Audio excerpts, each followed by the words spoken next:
Assalamualaikum warahmatullahi wabarakatuh. Perkenalkan, nama saya Siti Ajija dengan NIM 24320017. Baiklah, saya di sini akan menjelaskan mengenai bab 7, bab 8, bab 9 dan bab 10. Baiklah, yang pertama saya akan menjelaskan mengenai bab 7, yaitu penalaran langsung. Definisi penalaran. Pada dasarnya, penalaran, penyimpulan, atau pengambilan keputusan adalah suatu proses berpikir dalam menarik suatu keputusan atau kesimpulan yang berupa pengetahuan. Penalaran juga didefinisikan sebagai suatu kegiatan manusia yang dalam proses penalaran tersebut seseorang bergerak menuju pada proses mendapatkan pengetahuan baru dari pengetahuan yang dimiliki serta berdasarkan pengetahuan yang telah dimilikinya itu. Penalaran juga bisa diartikan sebagai pengambilan keputusan konklusif yang sah dan benar atau valid sesuai kaidah logika. Contoh pertama, semua warga negara wajib membayar pajak. Gelandangan adalah warga negara, jadi gelandangan wajib membayar pajak. Pada contoh pertama, konklusi yang diambil adalah benar, sah, atau valid. Secara formal, akan tetapi konklusif tersebut tidak mengandung kebenaran secara empiris. Dalam kenyataannya, gelandangan memang warga negara, namun ia tidak membayar pajak. Hubungan kebenaran antara premis dan konklusi dalam penalaran sebagaimana dikemukakan dapat dirumuskan menjadi hukum-hukum sebagai berikut. Pertama, apabila premis benar, maka konklusifnya benar. Kedua, apabila konklusi salah, maka premis dalam penalaran juga salah, belum tentu konklusifnya salah. Dan apabila premis salah, konklusi dapat benar atau salah. Tetapi bila konklusi benar, belum tentu premisnya benar. Apabila konklusi benar, premis dapat benar, dapat salah. Contoh pertama, mamalia menyusui anaknya. Premis benar, karena setiap mamalia memang menyusui anaknya. Kedua, kera bukan mamalia. Premis salah, karena kera adalah hewan mamalia. Jadi, kera tidak menyusui anaknya. Konklusif salah, karena kebenarannya kera adalah hewan mamalia yang menyusui anaknya. Selanjutnya yaitu bab 8, yaitu penalaran tidak langsung.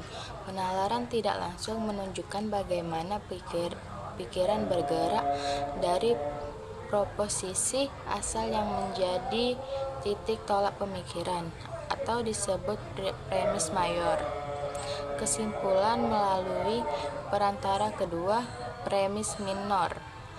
Kedua premis tersebut adalah berbeda, namun pada dasarnya keduanya tidak dapat dipisahkan dan saling mengisi. Dalam penalaran tidak langsung ini, kita menarik kesimpulan berdasarkan proposisi dalam beberapa premis. Sebagai contoh, premis pertama, semua guru adalah sarjana. Mamat adalah guru. Konklusi, jadi Mamat adalah sarjana. Premis 1, sebagian dosen adalah bergelar dokter. Premis 2, Kasim adalah bukan dosen. Konklusi, jadi Kasim tidak bergelar dokter. Selanjutnya ada silogisme kategoris. Silogisme adalah proses logis yang terdiri atas 3 bagian. 2 bagian pertama merupakan premis-premis pangkal tolak penalaran silogistik, sedangkan bagian ketiga merupakan perumusan hubungan yang terdapat antara kedua bagian. Pertama, melalui pertolongan terem tengah atau terem perantara atau disebut terem medium. Silogisme kategoris juga sering disebut dengan silogisme standar atau silogisme saja. Silogisme ini disusun berdasarkan klasifikasi, premis, dan kesimpulan yang kategoris. Sebagaimana telah dijelaskan sebelumnya, premis yang mengandung predikat dalam kesimpulan disebut premis mayor, sedangkan premis yang mengandung subjek dalam kesimpulan disebut premis minor. Masing-masing premis merupakan proposisi kategoris pernyataan tanpa syarat. Dengan demikian, satu proposisi umum dan satu proposisi khusus dapat dihubungkan dengan berbagai cara. Akan tetapi, hubungan tersebut harus diperhatikan kualitas dan kuantitasnya agar kita dapat mengambil konklusi yang valid. Contohnya yang pertama, premis mayor. Semua pelaut adalah bisa berenang, universal. Premis minor, semua warga desa pasir laut adalah pelaut, universal. Konklusinya, jadi semua warga desa pasir laut adalah bisa berenang, universal. Dan contoh yang kedua, premis mayor, semua tentara adalah gagah berani atau universal. Premis minor, Ahmad Yani adalah tentara, singuler. Konklusinya, jadi Ahmad Yani adalah gagah berani atau singuler. Contoh ketiga, premis mayor, semua guru adalah sarjana, universal. Premis minor, sebagian PNS adalah guru, partikular. Konklusinya, jadi sebagai hukum antara proposisi atau premis dan konklusi. Yang pertama, jika premis benar, maka konklusi benar. Yang kedua, jika premis salah, maka konklusi dapat benar dan dapat salah. Yang ketiga, jika konklusi benar, maka premis dapat benar, dapat salah. Yang keempat, jika konklusi salah, maka premis juga salah.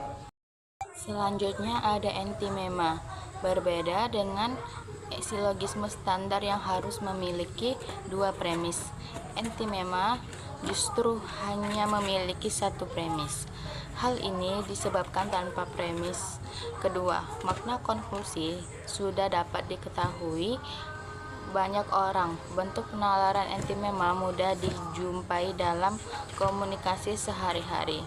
Antimema merupakan sebuah argumentasi yang hanya mempunyai arti kalau proposisi yang tidak dinyatakan secara implisit itu sudah jelas karena memang sudah jelas dengan sendirinya, atau sudah jelas karena merupakan pengetahuan umum, atau sudah jelas dalam konteks komunikasi. Contoh, jika kita mendapatkan pertanyaan mengapa Mamat tidak naik kelas, kita secara otomatis dapat menjawabnya dengan proposisi Mamat sering bolos. Pernyataan tersebut sudah cukup menjelaskan alasan mengapa Mamat tidak naik kelas. Dalam bentuk silogisme, standar proposisi mayor dan minornya adalah premis mayor, semua siswa yang sering bolos tidak naik kelas. Premis minor, Mamat adalah siswa yang sering bolos. Konklusinya, Mamat tidak naik kelas. Silogisme tersebut menunjukkan bahwa antimema Mamat sering bolos adalah bentuk singkat dari proposisi Mamat adalah siswa yang sering bolos. Dengan menggunakan pernyataan tersebut, orang awam sudah memahami bahwa Mamat sering membolos. Oleh karena itu, ia tidak naik kelas. Baiklah, selanjutnya yaitu ada bab 9, yaitu penalaran induktif. Pada bab 8 tadi, kita sudah mempelajari satu bentuk penalaran tidak langsung, yaitu silogisme.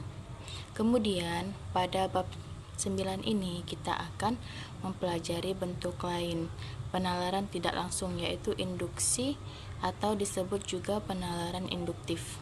Sama halnya dengan silogisme, penalaran induktif juga menggunakan lebih dari satu premis sebagai dasar penarikan konklusi. Kata induksi yang berasal dari bahasa Latin ducere atau duksi atau ductum yang berarti membawa ke, mengantarkan. Kemudian kata-kata tersebut mendapat awalan in sehingga menjadi inducere atau induksi atau induktum yang dapat diartikan membawa ke dalam atau memasukkan ke dalam. Istilah induksi dijelaskan sebagai sebuah metode pemikiran yang bertolak dari hal-hal atau fenomena khusus untuk menentukan hukum atau menyimpulkan yang bersifat umum. Dalam logika, induksi dapat dimaknai sebagai sebuah bentuk penalaran yang menyimpulkan suatu proposisi umum dari sejumlah proposisi. Kesimpulan yang dicapai dalam induksi selalu berupa generalisasi atau pengumuman. Proses generalisasi dari induksi dilakukan setelah kita melakukan pengamatan pada beberapa atau banyak kejadian. Beberapa pengamatan tersebut berakhir dengan hasil yang sama. Selanjutnya, kita meyakini bahwa di waktu yang akan datang, sebuah kejadian yang sama juga akan berakhir dengan hasil sama. Contoh, kambing tidak memiliki taring, kuda tidak memiliki taring, sapi tidak memiliki taring. Jadi, binatang pemakan tumbuhan tidak memiliki taring. Yaitu contoh yang kedua, tangan dicubit sakit, paha dicubit sakit, lengan dicubit sakit, pipi dicubit sakit. Jadi, semua anggota tubuh bila dicubit, anggota badan bila dicubit akan terasa sakit.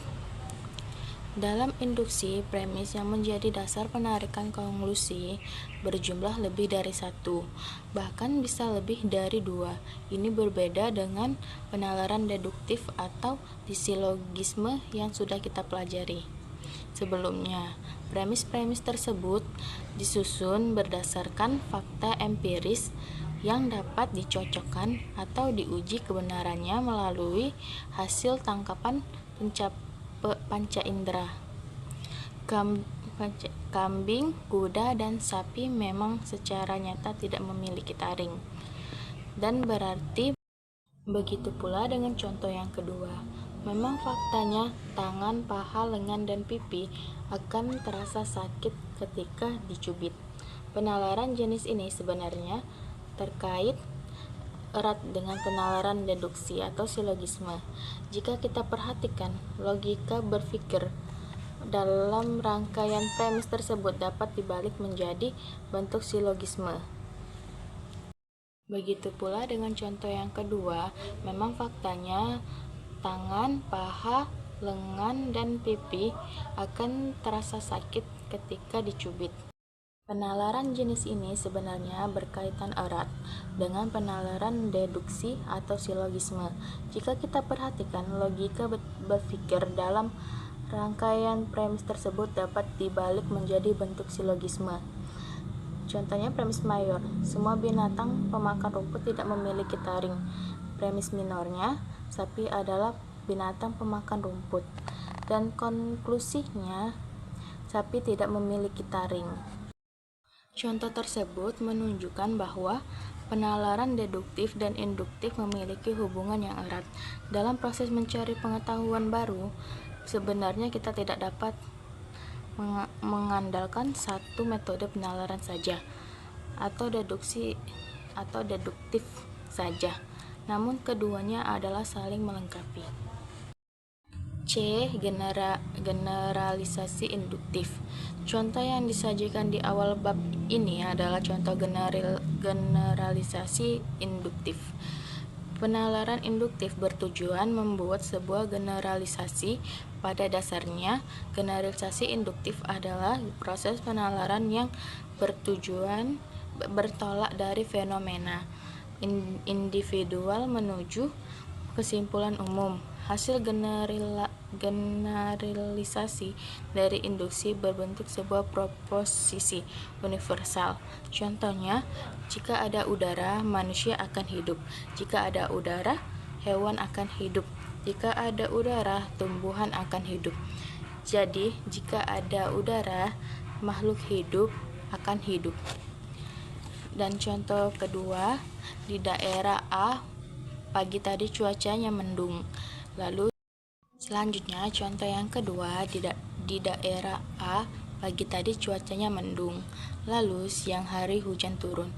Di daerah B siang tadi cuaca mendung, lalu sore hari hujan turun. Di daerah C sore hari cuaca mendung, lalu malam hari hujan turun. Jadi jika cuaca mendung, hujan pasti turun, atau jika cuaca mendung biasanya hujan akan turun. Untuk mengamati tanda-tanda hujan akan turun, kita tidak perlu mengamati proses turunnya hujan di semua tempat. Contoh tersebut menunjukkan bahwa pengamatan di 3 daerah sudah cukup menjadi dasar bagi kita untuk melakukan generalisasi. Meskipun generalisasi tersebut sebenarnya masih dalam tahap kemungkinan. Ada beberapa faktor yang dapat memengaruhi generalisasi, yaitu yang pertama, berdasarkan jumlah fakta. Ada kaidah bahwa semakin besar jumlah fakta yang dijadikan dasar generalisasi, semakin tinggi kemungkinan konklusinya. Yang kedua, berdasarkan kesamaan ciri-ciri fakta. Ada kaidah bahwa semakin besar jumlah fakta, kesamaan semakin analogi, maka semakin rendah probabilitas konklusinya. Yang ketiga, berdasarkan perbedaan ciri fakta. Ada kaidah bahwa semakin besar jumlah perbedaan, maka semakin tinggi probabilitas konklusinya. Yang keempat, berdasarkan luas konklusinya.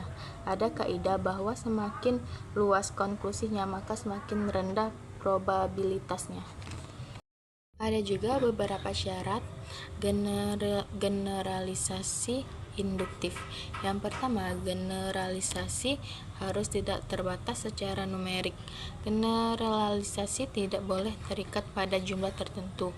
Contohnya, jika konklusif pada contoh sebelumnya berbunyi semua anggota badan bila dicubit terasa sakit, maka sifat sakit harus berlaku untuk semua benda yang termasuk anggota badan, bukan hanya anggota badan yang disebut dalam premis-premis sebagai dasar konklusifnya. Kedua, generalisasi harus tidak terbatas secara spasio-temporal. Artinya, generalisasi tidak boleh terbatas dalam ruang dan waktu tertentu. Jadi harus berlaku di mana saja dan kapan saja. Contohnya, semua hakim adalah sarjana.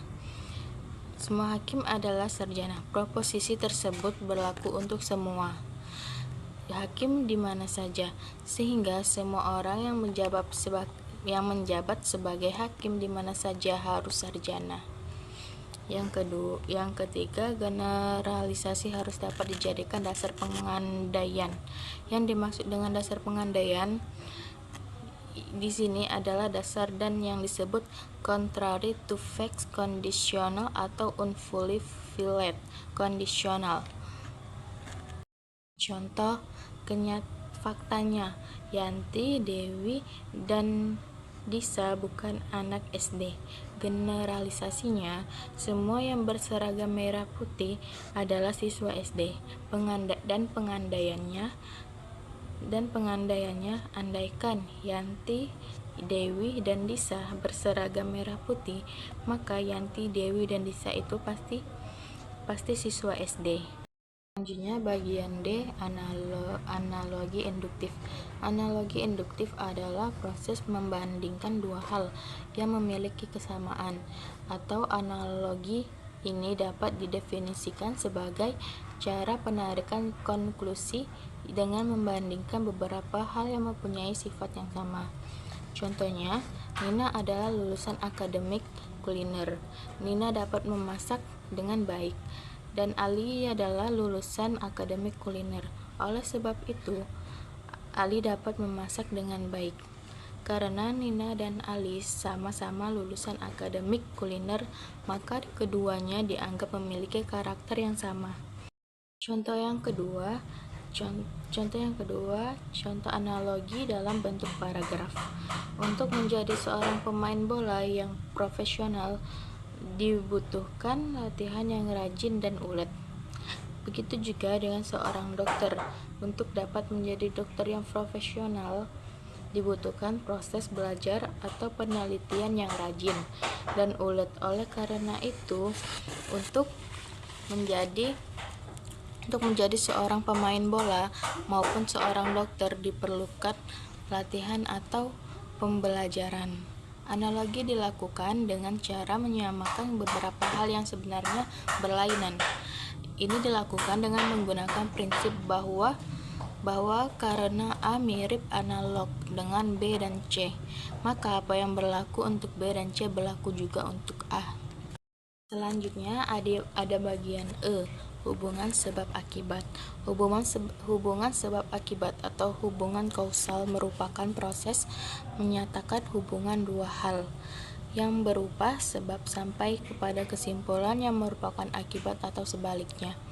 Hubungan sebab akibat di sini merupakan hubungan dua peristiwa. Ketika peristiwa pertama menjadi penyebab terjadinya peristiwa kedua. Namun hubungan keduanya tidak semata-mata disebabkan keduanya terjadi secara berurutan. Contoh, setelah selesai makan, Mamat akan pergi sekolah. Ada dua peristiwa yang dinyatakan dalam kalimat tersebut, yaitu Bawor makan dan Bawor berangkat ke sekolah. Meskipun Bawor berangkat ke sekolah dilakukan setelah ia makan, namun ini tidak berarti bahwa Bawor berangkat ke sekolah. Pada umumnya, hubungan sebab akibat dapat berlangsung dalam tiga pola, yaitu sebab ke akibat ke sebab, dan akibat ke akibat. Namun, pola yang umum dipakai adalah sebab ke akibat dan akibat ke sebab. Secara rinci, ada 4 jenis hubungan kausal, yaitu sebagai berikut. Yang pertama, hubungan sebab akibat. Hubungan ini merupakan sebuah hubungan yang dimulai dengan mengemukakan fakta yang menjadi sebab dan sampai kepada konklusi yang menjadi akibat. Pada pola sebab ke akibat, sebagai gagasan pokok adalah akibat, sedangkan sebab merupakan gagasan penjelas. Contoh, karena saya tidak makan, sebabnya, maka saya lapar, dan akibatnya. Kedua, hubungan akibat sebab. Hubungan ini dimulai dengan fakta yang menjadi akibat. Kemudian dari fakta itu dianalisis untuk mencari sebabnya. Contohnya, pagi ini saya tidak masuk kuliah. Akibatnya, karena hujan sangat deras, dan sebabnya. Ketiga, hubungan akibat-akibat, yaitu suatu sebab dapat menimbulkan serangkaian akibat. Akibat pertama berubah menjadi sebab yang menimbulkan akibat kedua. Demikian seterusnya hingga timbul beberapa akibat. Contohnya, Mamat mendengar suara kembang api di alun-alun. Akibatnya, sehingga ia mengira ada pesta di alun-alun. Akibatnya. Yang keempat, hubungan sebab akibat 1 dan akibat 2, yaitu dimulai dari suatu sebab yang dapat menimbulkan serangkaian akibat. Akibat pertama berubah menjadi sebab yang menimbulkan akibat kedua. Demikianlah seterusnya hingga timbul serangkaian beberapa akibat. Contoh, Mamat kemarin kehujanan, sebabnya. Oleh karena itu, dia sekarang sakit, akibat 1, dan tidak masuk sekolah, dan akibat keduanya. Selanjutnya yaitu bab 10, kesalahan penalaran. Kesalahan penalaran kesimpulan dalam logika juga disebut sesat pikiran atau logical fallacy. Berasal dari kata fallacia atau fallacy dalam bahasa Yunani dan Latin yang berarti sesat pikir. Kesalahan didefinisikan secara akademis sebagai kerancuan pikir yang diakibatkan ketidakdisiplinan pelaku penalaran dalam menyusun data dan konsep secara sengaja maupun tidak sengaja. Ada